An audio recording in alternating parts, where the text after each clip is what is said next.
Hello, my name is Glenn Williams. I'm here with Peter Brandt. Peter, wanted to first start out and say that I got the opportunity to meet you this week at the conference. Great conversation that we had.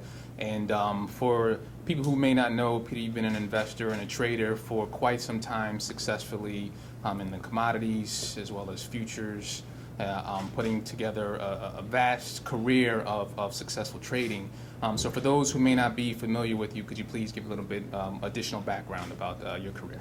Sure. I started in the commodity futures business in 1975. I started at the Chicago Board of Trade, specializing in the corn market, specializing in soybean meal, with the goal of really becoming a full-time independent trader. I mean, that was my goal from the very beginning, but I needed to learn the markets and how they worked. I needed to accumulate a grub stake to be able to trade, because I knew that you can't go down there and bet your lunch bucket. Right. You had to actually have capital. Right. So I started from the very bottom, very bottom. There's no MBA fast track there, at least there wasn't back then. Everyone started at the same place. You ran paper, or you were a clerk. Right. And I had a job prior to that I was doing quite well in. I was on the fast track of the 4th or 5th largest advertising agency in the world, working on huge accounts, McDonald's, Camel Soup Company. Right. We had very large accounts. It was great experience. I was well appreciated and moving along quite well. But I met a guy who was a soybean trader. Right. And he introduced me to what he did, and I just became like, you're kidding me. People actually earn their money yelling and screaming and pushing each other in a little octagonal hole in the ground on the 4th floor of the Board of Trade. That's a pretty cool thing to do. Sure. So I had to figure out, start at the bottom. I got a job with a grain company. I had to go out and find customers who would use what they're doing. And back then, this was early in the career, most corporations did not know what hedging was. Matter of fact, the IRS at that point had not even made a ruling on how a corporation treats its gains or losses from hedging. Okay. They, of course, have since. And so I was able to get as my accounts Campbell Soup Company and McDonald's and Gold Stake Mining and some very large speculators. So I was able to develop in the first 2 to 3 years a fairly substantial brokerage business as a customer man, but still on my heart was I wanted to be a trader. Right. So it was a question of how would I do that, and I slowly learned the business of trading by making a lot of mistakes. I would open accounts and get them blown out. I think that happened 2, 3, 4 times where I would save up some money, open an account, and blow it out. And then finally discovered charting. Gotcha. In 1978, and the rest was history. Became a chartist, and in 1981 launched a proprietary trading account and have earned my living as an independent trader ever since. And Sure. it's a long time. Okay. Now, one of the things I learned from you this week from our conversations was from your trading style, the extent that mentorship played in developing your trading style. I was wondering if you could expand on that a little bit. Huge. There were a couple guys who early on found favor in me. I mean, they took a liking to me for whatever reason. And so they would give me the best of their advice. And, and sometimes when you're in your mid-20s, you want to know it all, and you're really not in the mood to hear from somebody 10 years older. Sure. I think back 35 then was old. Now I look at I go, I can't remember those days. But so these guys really invested a lot in me, and I realize that now. I mean, one of them even borrowed my wife and I money for our first home, to buy our first home. He spent Thanksgiving with us, Christmas with us. He didn't have a family of his own. He was probably one of the best traders I've ever known in all the time I was trading, but he shared with me all kinds of things. I don't think I would have made it in the industry without traders. And I'm not talking here about guys that would say, well, it's time to sell beans, or it's time to buy corn, or it's time to trade out of your gold position. I'm talking about guys that really implant trading wisdom. Sound guides, the principles, the underlying principles of what it means to be a trader, being patient, being disciplined, learning from your mistakes, of picking yourself back up when you get knocked down, of of picking your spots, of waiting for the right opportunity, of keeping your losses short, and little tricks on how to do that. Sure. I know I wouldn't have made it had it not been for the fact that these guys were willing to invest themselves in me. Okay. And so if I'm sitting at home and I'm watching this and I want to learn from Peter Brandt, and I'm an aspiring trader, investor, one of the things that I would think I would want to know is what type of trading skills, tips, facets, things that you have learned from those mentors and have applied in your own career in the past and still kind of apply on a day-to-day basis today. What would you tell someone who's watching you today that would improve their trading tomorrow? Well, I think there's 3 or 4 things. And I'll just kind of rattle them off. And they're the 3 or 4 things that most guys that decide, okay, I want to be a trader, I want to make money, it's market speculation, they don't do. And they don't do it because they think they're smarter in the markets. Okay. One is they overtrade. Okay. For them, it's I need to be active, I need to trade today, I need to be involved. Day trading, the odds of making it as a successful day trader are minuscule. Right. Because trading is all about having an edge, having an advantage. Well, day trading is owned by these high-frequency trading operations that have access to data before the average speculator does. And so they're trading with advanced knowledge. They know your orders are before your orders go in. Right. The lightning speed, they trade hundreds and thousands of times a day for a little chase.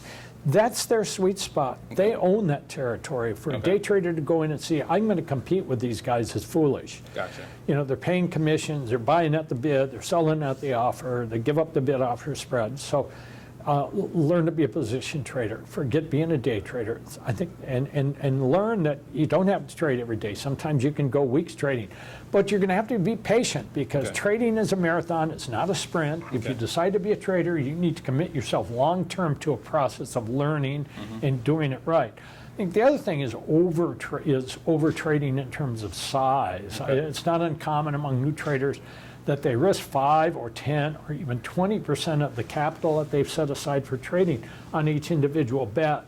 Well, for anybody who understands probability theory and the sequencing of trades as they unfold, knows that if you risk that type of money, you are going to blow up. You're going to lose your money.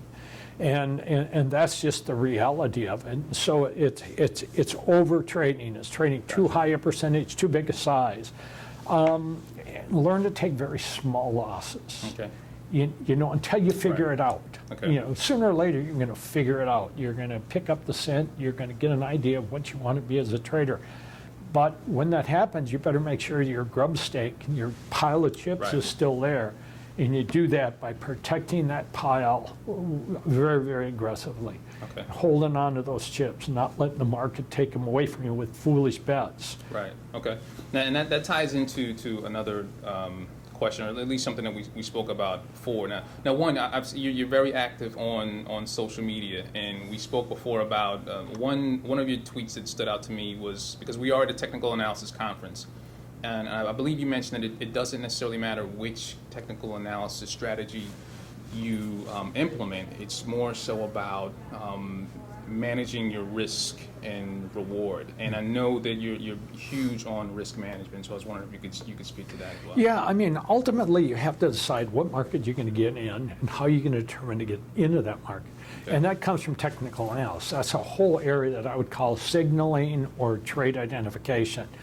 And, in a way, even though money management is more important than what trades you get into, the reality is nothing happens until you have a method to decide what markets you're going to trade and when and how and to what size. And so that's where technical analysis comes in. And I think to a certain degree, technical analysis has to fit who you are. I mean, I think a certain way.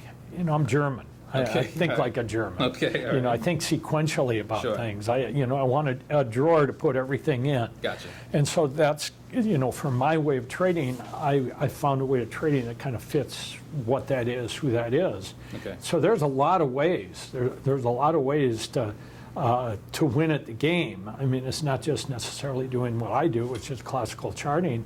It's all kinds of different means of technical analysis. But That's where CMT is so important. There's nothing in the world like CMT. Sure. I look at Twitter and I look at charts that people do in technical analysis. I go, that isn't even in the same universe as accepted standards of Gotcha. what technical analysis is. Okay. Go get your certification from CMT so that you actually understand what technical analysis is Sure. in a lot of kinds of technical analysis. Then you come back on Twitter, then express your opinion. Okay. But know what you're talking about first. Absolutely. And also that kind of leads into, I've heard you mention a couple of times about knowing your pitch as it relates to trading and investing. And I'm guessing, what I gather what you mean by that is when you said knowing the type of trader you are, knowing the type of investor you are, and being able to kind of sit back and let things develop and know that if you're a fastball hitter, swing at the fastball, but ignore all curveballs and vice versa. Mm-hmm. Yeah, Good. well, I mean, I think that's true. You have to know, and sometimes, you say to somebody, well, what works for you? You look back and what's already worked for you. Right. Where have you made your money? How have you made your money? What kind of trade has that been? Mm-hmm. And that's the thing you got to do more of. Okay. Where have you lost money? Those are the kinds of things you need to do a lot less of. Okay. Examine, if you have any experience, the kind of trades you've done and start honing in on what that looks like. And I think it's surprising if people keep careful records of their trades, start documenting, start keeping important information. That's why I've always journaled as a trader. I've always kept really, really good records as a trader. Okay. So I could really understand the process. I know when my patient is ill. I know when he's sick and, Right. and he needs a checkup. Okay. And so I think that part of that is just really understanding what it is. Do you like markets? Do you like to buy markets that have collapsed for 4 days? Is that your deal? I mean, whatever your deal is, focus on that. What I like to say is you don't have to be a generalist. You want to be a specialist. Okay. But in your specialty, be the best in the world at it. Understood. Okay. So Peter, I wanted to personally thank you for the time that you spent here at the conference, as well as speaking to me as an individual. If you had any lasting words for everyone out there, as well as any advice, or also where people can get in contact with you. Well, I'm on Twitter at Peter L. Brandt, and you can join the 180,000 people. I don't know who these people are or where they are. I've never understood why so many people would follow me. A guy from Colorado who's an old guy. But, that's life. So if you want to find out what old guys do on Twitter, just sign up and start following my tweets. All right. Thank you once again. My name is Glenn Williams. This is Peter Brandt. Thank you very much. Hey, Glenn, thank you.